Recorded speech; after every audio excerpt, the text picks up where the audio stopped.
help, I bought a strange book that I can't stop reading. I'm afraid of how it ends.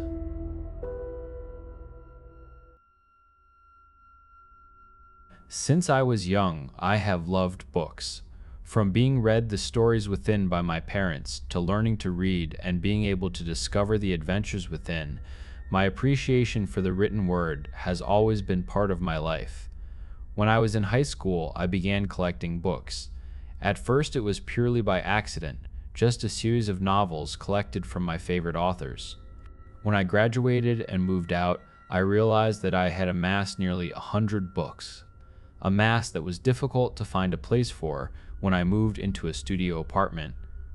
Despite my lack of space, I still would find myself buying books from my local bookstore every month. When I moved out of my tiny apartment into a 2-bedroom apartment, my best friend Lexi mentioned that it was a good thing I had picked a place with a room where I could store my collection of books, which had tripled in size in the 4 years since I moved out on my own. It was after I set the last box of books in what was soon to be my home office that she mentioned that I could probably make some money off of the books that I had acquired. With all of these books in here, I am sure there are a handful that are actually worth more than what you paid for, Lexi said, looking at an old first edition of The Great Gatsby that I had stacked on a precarious pile of J.R.R. Tolkien and C.S. Lewis novels.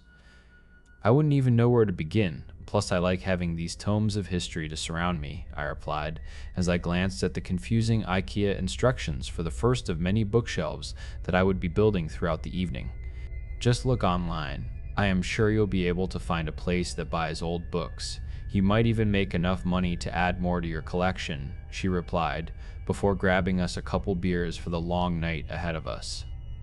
With that simple suggestion, I entered into a rabbit hole of buying and reselling books, always certain to add to my collection more than what I sold off. I began searching estate sales and Goodwill for old books that I could add to my collection, and on the rare occasion, sell off for more book-spending money. It was during one of my visits to an estate sale in a neighboring city that I found a peculiar book among a shelf of first editions and misprinted first runs. Bound in blue leather with an intricate gold trim was a book called 999 New Beginnings by C. Fowle. Before I was able to open the book to begin to identify how old the book was, the liquidator of the estate said that the collection of books could be mine for a bargain. $9,000 later, a price I was certain to make up for with the selling of a first edition of Blood Meridian, I gathered my new friends and returned home to my own personal fire hazard of a collection. After I listed a few of my recent purchases online, I picked up the 999 New Beginnings and turned to the copyright page.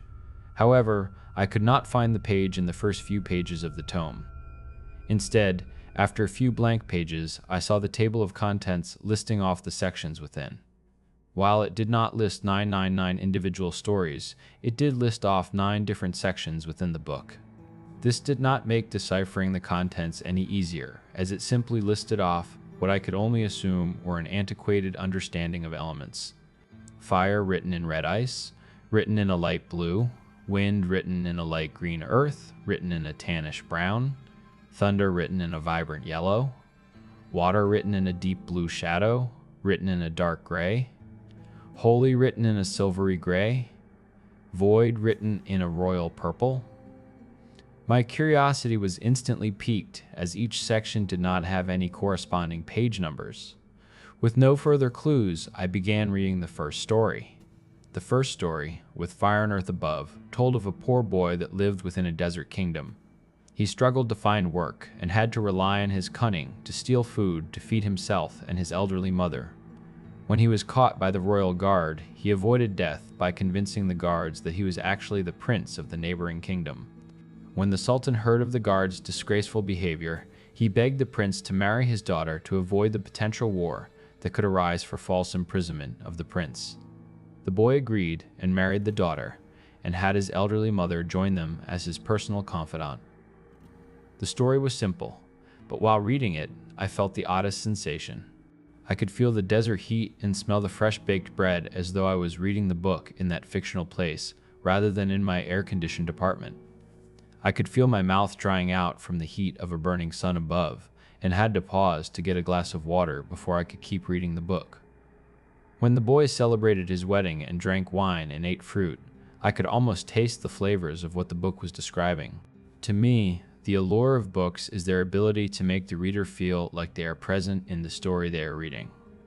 It is why I had been so devoted in my love for books, but the book I had stumbled upon did by far the best in making me feel like I was actually there. I turned to the next story, Water and Wind, depicting a story of a fisherman catching a fish that was told to be impossible to catch. The entire time I read, I could smell the salty air and could almost feel the wind blowing mists of water onto my hair. When his boat capsized, it was as if I too was struggling to catch my breath as the man untangled himself from his net and swam his way up for air. When he finally took in a lungful of air and began to cough up water, I too had the sensation of coughing water out of my lungs. When the man made his way back to shore and entered the lighthouse and collapsed by his fireplace, I too could feel the warmth of the fire spread across my own shivering form.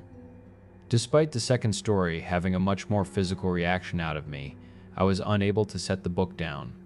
I was drawn to the complete immersion I had while reading such simple yet captivating stories. I carried the book with me to the kitchen to grab a cup of coffee before reading the next story with the words, Ice, Wind, and Shadow written above. The third story was set on the Bering Land Bridge and followed a nomadic tribe as they hunted a mammoth.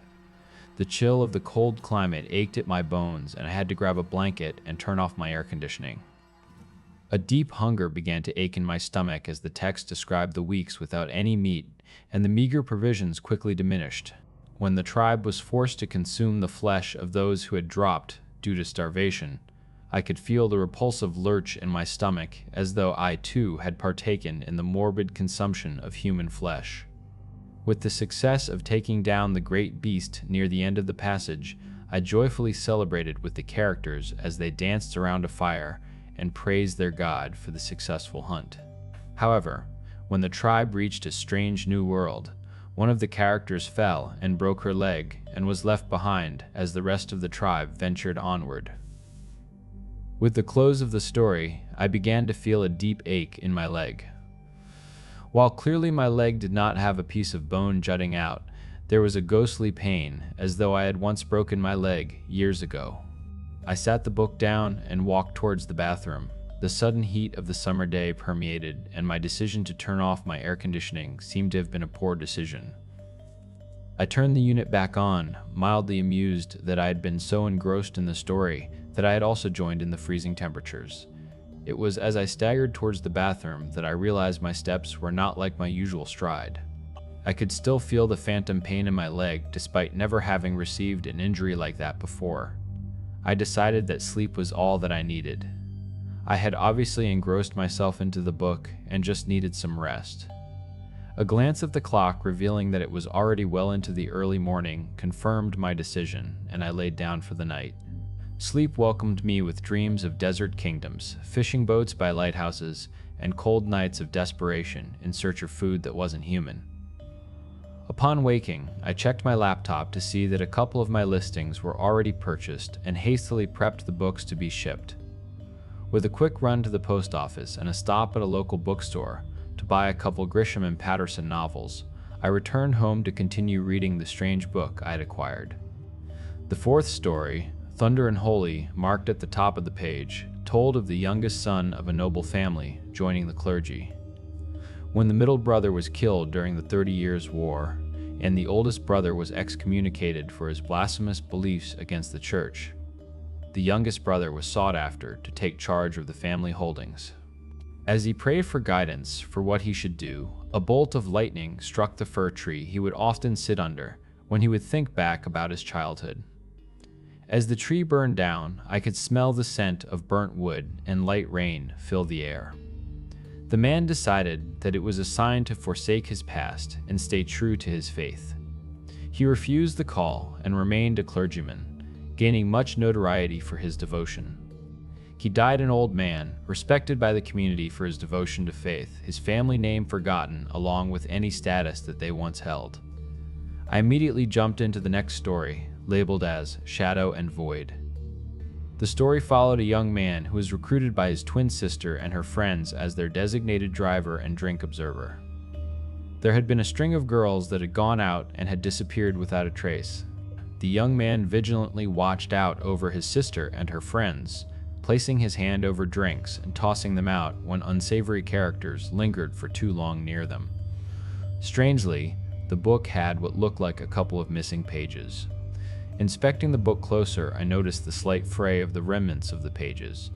An overwhelming disappointment filled me as key details of the story would be missing, but I relented and continued reading. A strange sensation of dread filled me as I continued reading. With a quick step, the young man caught up with his sister. He palmed the pill he was given by the overly friendly receptionist, before tossing a breath mint into his mouth to dissuade her from any further inquiry. He entered the elevator with his sister before reassuring her that everything would be fine and that they would find her friends. As the elevator doors closed, they began to descend, his sister reaching for her head with slow and unsteady movements. He reached out for his sister, trying to catch her before she fell, when the sound of rushing air filled the small chamber and gas obfuscated his view. He began coughing, struggling to catch his breath, as I too could feel my lungs begin to fill with a foreign gas. He dropped to the ground as his vision blurred before falling into darkness. I had entered into a trance-like state, unable to pull myself from the pages of the book. My hands, no longer my own, turned the page. Every nerve in my body screamed in protest as a flood of pain howled to my core. The man was suspended, looking out at his sister as her body was cut open and vivisected. Pieces of her spread out into silver trays next to the medical table she laid upon.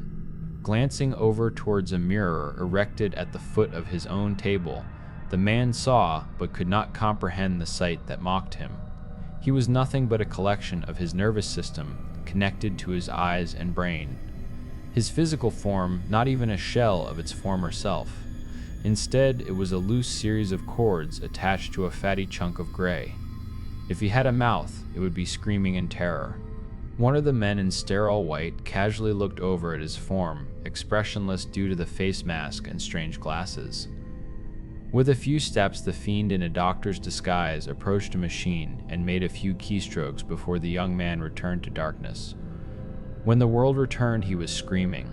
He began to ask of his sister and what happened to him, but was met with only confusion. He didn't have a sister, he was an only child, and the people standing over him were his caretakers. When he sheepishly looked towards the mirror at the foot of his bed, the terror paralyzed him. Looking back at him was a face he did not recognize. He was in a body that was not his own. He closed his eyes and began to pray that he would wake up from the hellish nightmare he had to be in. I finally regained control of my body as the story concluded. My hands shook and I raced to the bathroom to look at myself. With a sigh of relief, the reflection I saw was my own. I returned to the book and closed it. After a few breaths, I opened it to be greeted with the words "Holy" and "Shadow" at the top of the page. A priestess stood before her followers and warned of invaders from the south, coming to take their lands and spread their heresy. The tribes rebuked her as all who had challenged their might before had fallen. Despite her warnings of the threat being like any seen before, none heeded her call. 3 weeks later, men draped in tunics made of metal raided their villages with shields decorated with stars and crosses. They razed the buildings and desecrated the places of worship. As the priestess ran through the settlement, fire engulfing the place she had lived for 16 winters, she was unable to outrun the powerful beasts dressed in the garb of their conquering commanders.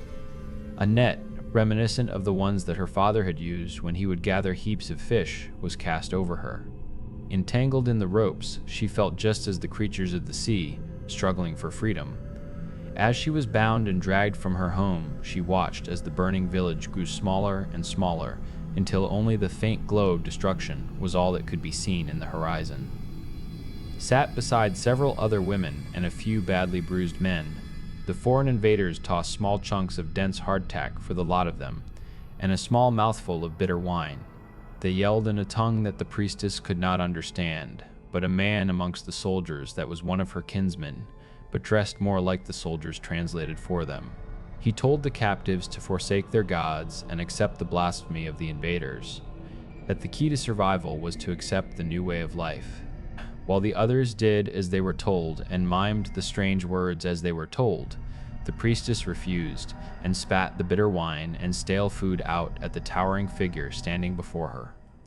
Refusing to renounce her faith for the lies of invaders, the priestess was forced to her feet. The determined look in her eyes mirrored her resolve. Her resolve was broken as her eyes were gouged out with a burning hot blade. My eyes seared with pain, and I dropped the book. I rushed to the bathroom, bumping into everything as I cried out in pain. The cold water I splashed onto my face soothed the fiery pain until I regained my sight a few minutes later. I dropped back and sat on the floor, resting my head against the wall as I contemplated the bizarre physical responses that I had experienced while reading this strange book. Despite every warning signal in my brain to leave the book alone, I returned to finish the story. The former priestess did as her attackers commanded. She ate their food, drank their bitter wine, and mimicked their alien tongue. Her world was now dark. The sight she had been blessed with to see the warnings of the future were now cut off, as she was no longer able to see anything ever again. Guided to an unknown and unlikely future, whenever she was commanded to do something, she did. The encouraging words of her kinsmen did little to mend her soul. She was held in high regard, but because of her warning being belittled, none of them would be able to practice what would become the old ways ever again. The story ended with an unforeseen future for the former priestess. As my hand prickled with pins and needles throughout, I turned the page and read the top of the next page. It was titled with the royal purple of the word void. Hesitantly, I began to read the next story. There was a young woman who was afraid she would disappear. I closed the book immediately and tossed it across the room. I did not want to know what the remainder of the story told. I still fear what the story could unveil for me if I was to continue. Yet, every day I see the peculiar book I had acquired and can feel it call me to open the pages and dive more into the tales it contains. Every story I have read, I have felt the experiences it has contained inside. What would happen if I read more of a story about someone who feared disappearing and ended up disappearing in the story? It is a fate I do not want to tempt. The book still calls for a reader. How much longer can I resist?